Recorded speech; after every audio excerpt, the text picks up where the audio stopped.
Civil Service Exam, word problem number 6. A train can travel 210 kilometers in 3.5 hours.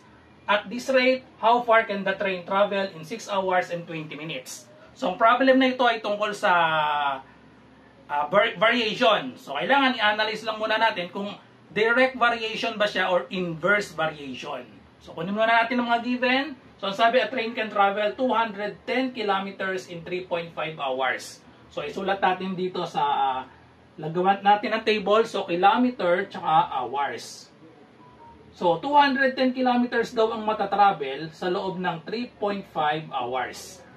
And then, at this rate, how far can the train travel in 6 hours and 20 minutes? So, 6 hours and 20 minutes. Ilan daw yung matatravel? So, lagyan natin ito ng variable kahit anong gusto nyo. Let's say letter N na lang. So, ngayon, i-analyze natin kung direct variation or inverse. Kapag direct kasi, i-over natin yung magka-partner. Kapag inverse naman, i-multiply natin. Okay? So, kapag 3.5 hours, 210 kilometers. So, syempre, 3.5 hours, kapag dumami yung oras, syempre, yung matatravel ay dadami din. So, ibig sabihin niyan, direct variation ito. Tsaka, tingnan niyo yung mga choices, dumami lahat. From 210, naging 300, 380, 420, and 450 yung mga choices natin. So, isa lang ibig sabihin niyan, direct variation ang gagamitin natin. So, kunin lang natin ang ratio nung ordered pair natin, kilometer and hours. So, we have 210 is to 3.5.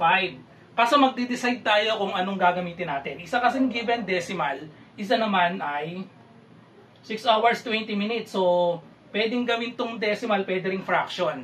Pero para sa akin, mas madali ang fraction. Kasi kapag ginawa nating decimal ito, so alam naman natin na ang 1 hour ay equal sa 60 minutes. So, gawin nating 6 hours and 20 minutes, equivalent yan sa 6, and kapag fraction, 20 minutes over 60. I-over natin sa 60 kasi ang conversion 1 hour, 60 minutes. Kapag kasi fraction, kapag decimal ang ginawa kasi natin, magiging 20 over 60, that is, walang katapos ng 3. Siyempre, gusto natin, mas madaling solution yung eksakto.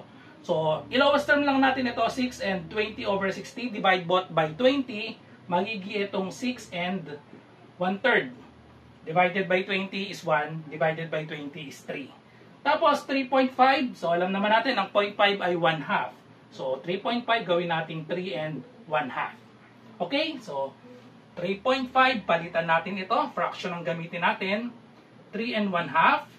Equate natin sa, dito rin, dito sa kabila, so we have n is to 6 hours and 20 minutes, so that is 6 and 1/3. Okay, so since direct variation nga yan, ibig sabihin, ang product ng means, yung gitna, equal sa product ng extremes. Okay, pero bago yon, i-convert muna natin sa mixed number or sa improper fraction. Mixed number kasi ito. So, magiging siyang 210 is to 3 and 1/2, multiply lang natin ito. 2 times 3 is 6. Tapos, i-add ang numerator. So, 6 plus 1. So, we have 7 over 2. Equals n is to 3 times 6, that is 18, plus 1, we have 19 over 3. So, ngayon natin i-multiply.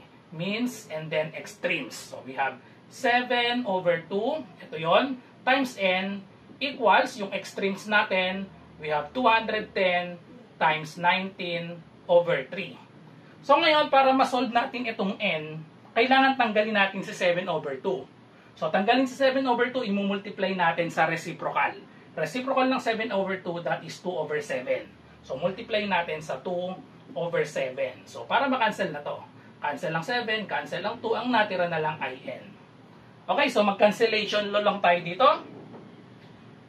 Pag minultiply itong, dito muna sa 3, i-divide natin. Di ba 21 divided by 3, that is equal to 7 kung 21.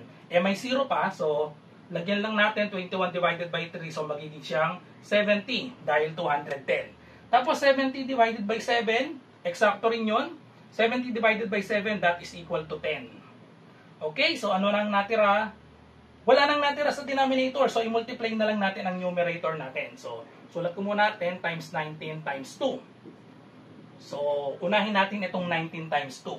19 times 2, that is 38 times 10 is equal to 380 kilometers. So, therefore, the correct answer is letter B, 380 kilometers.